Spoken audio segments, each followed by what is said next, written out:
सुप्रभात मित्रों, वाच्य परिवर्तन की कक्षा में आपका स्वागत है।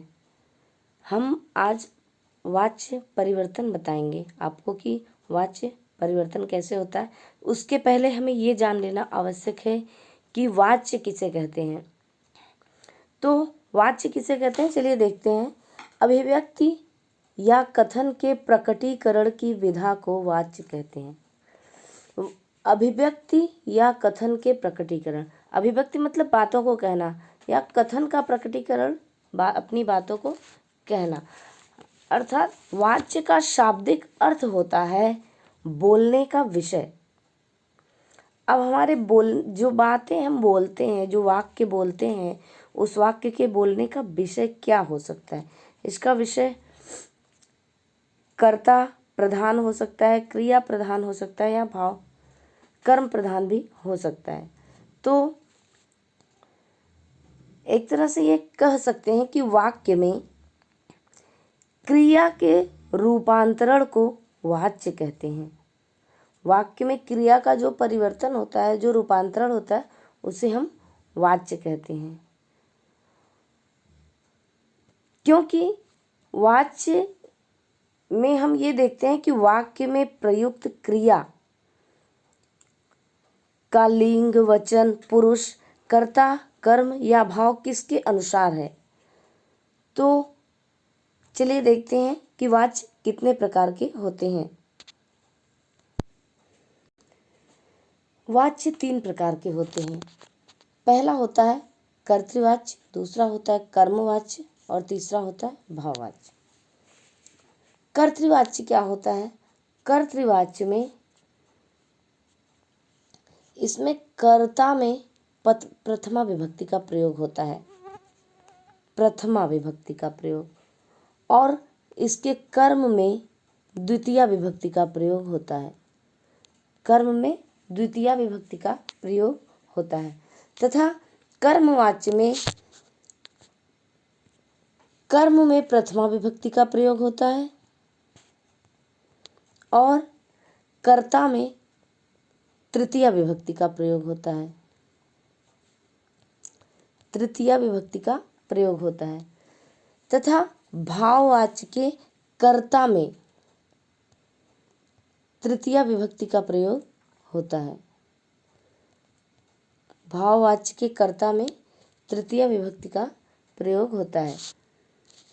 तो चलिए एक एक करके देखते हैं कि कर्तृवाच्य, भाववाच्य और कर्मवाच्य, इन तीनों के वाक्यों में क्या परिवर्तन होते हैं, ये वाक्य कैसे बनते हैं। पहला है कर्तृवाच्य। कर्तृवाच्य, इस वाच्य में कर्ता प्रधान होता है। कर्तृवाच्य में कर्ता प्रधान होता है तथा क्रिया कर्ता के अनुसार प्रयुक्त होती है। इस कर्तृवाच्य में जो क्रिया होगी वह कर्ता के अनुसार होती है। इसके कर्ता में प्रथमा विभक्ति तथा कर्म में द्वितीया विभक्ति का प्रयोग होता है, जैसा अभी मैंने बताया। यथा रामः गृहं गच्छति, राम घर जाता है। इस वाक्य में राम कर्ता है, गृहं कर्म है और इसकी क्रिया है गच्छति, जो कर्ता राम के अनुसार एक वचन की है। इसका एक अन्य उदाहरण है बालिका पाठम पठितवती। इस वाक्य में बालिका कर्ता तथा पाठम कर्म तथा पठितवती क्रिया है। उसी तरह से सैनिकः देशं रक्षति। इस वाक्य में सैनिकः कर्ता है, देशम कर्म है तथा रक्षति उसकी क्रिया है। तो इसमें क्या हुआ, इन तीनों वाक्यों में कर्ता में प्रथमा विभक्ति का प्रयोग हुआ है और कर्म में द्वितीय विभक्ति का प्रयोग हुआ है। दूसरा है आपका कर्मवाच्य। कर्मवाच्य में क्या है, इसमें कर्म की प्रधानता होती है, अतः कर्म में प्रथमा विभक्ति का प्रयोग होता है तथा कर्ता में तृतीया विभक्ति का प्रयोग होता है। यहाँ क्रिया का प्रयोग कर्म के अनुसार होता है। कर्मवाच्य में क्रिया का प्रयोग कर्म के अनुसार होता है। कर्तृवाच्य में क्रिया का प्रयोग कर्ता के अनुसार होता है। जिस लिंग पुरुष तथा वचन में कर्म होता है उसी लिंग पुरुष तथा वचन में क्रिया का प्रयोग होता है। मतलब वाक्य के का जो कर्म जिस लिंग पुरुष तथा वचन में होगा उसी लिंग तथा पुरुष वचन में उसकी क्रिया भी प्रयोग होगी। तो चलिए इसका उदाहरण देखते हैं।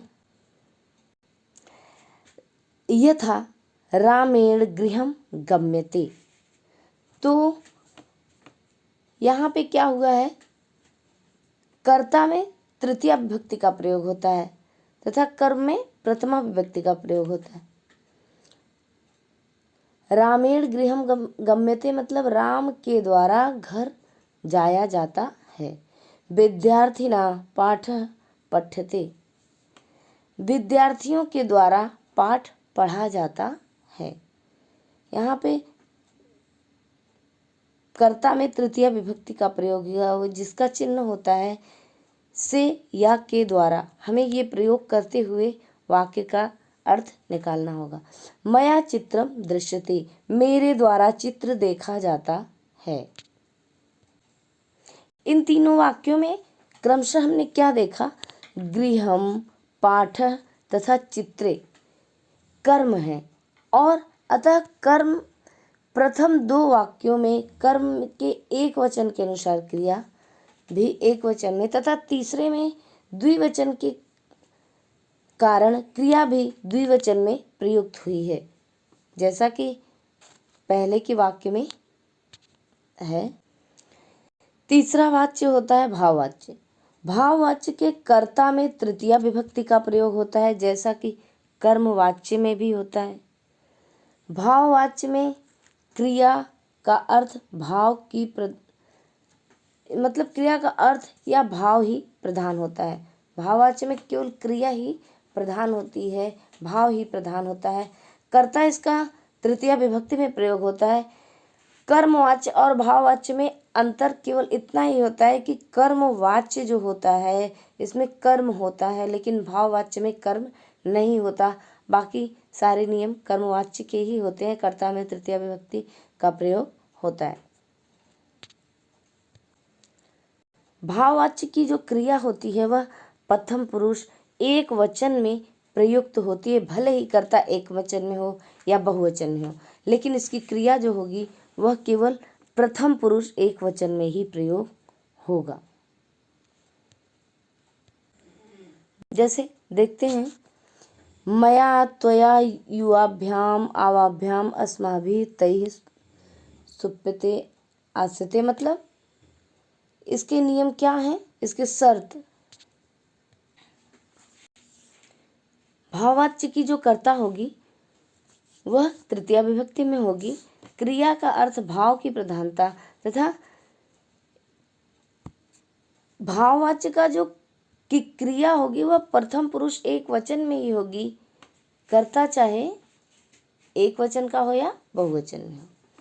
तो चलिए देखते हैं, यहाँ पे कुछ शब्द हैं जैसे मया त्वया युवाभ्याम। तो मया मतलब मेरे द्वारा, तो होगा मया पठ्यते।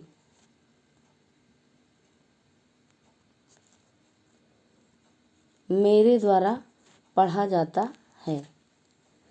त्वया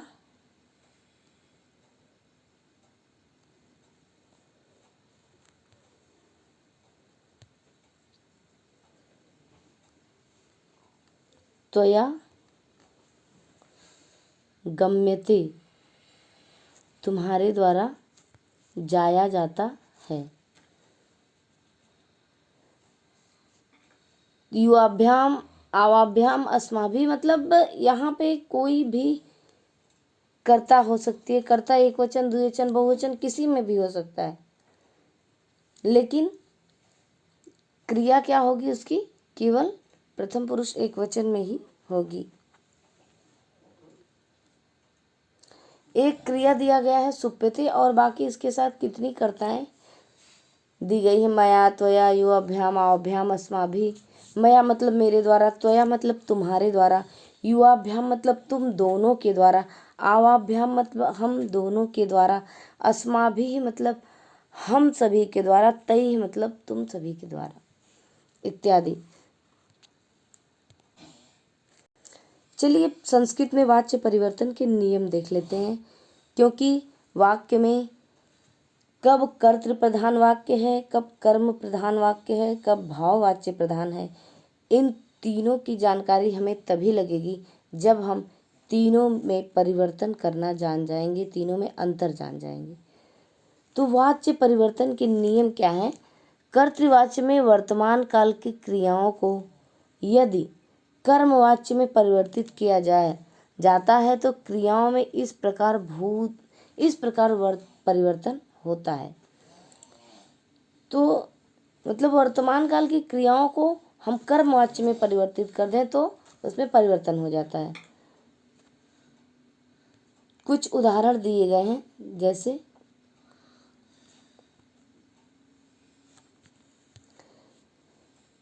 कर्तृवाच्य की क्रिया तथा कर्म या भाववाच्य की क्रिया।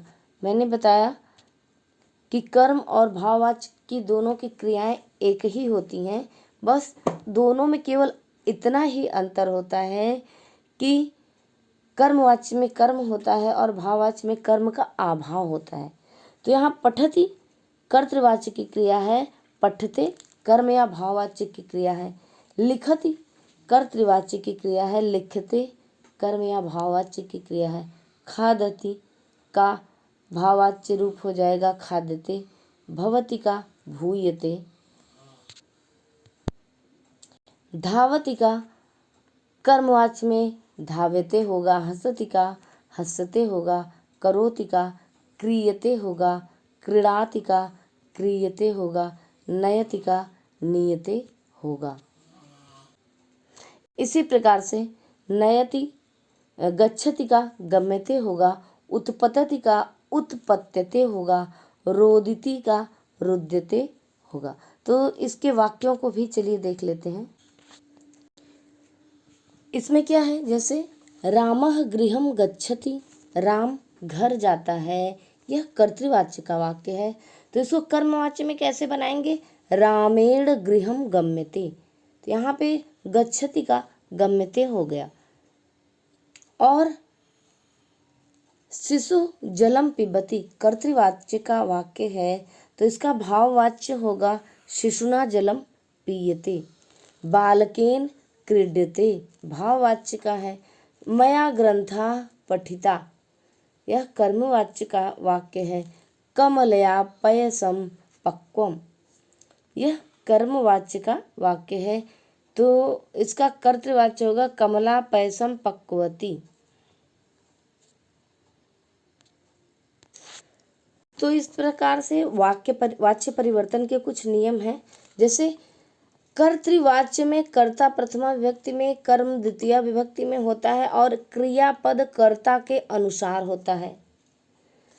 कर्मवाच्य में कर्ता तृतीया विभक्ति में होती है, कर्म प्रथमा विभक्ति में होता है और क्रिया कर्म के अनुसार लगती है।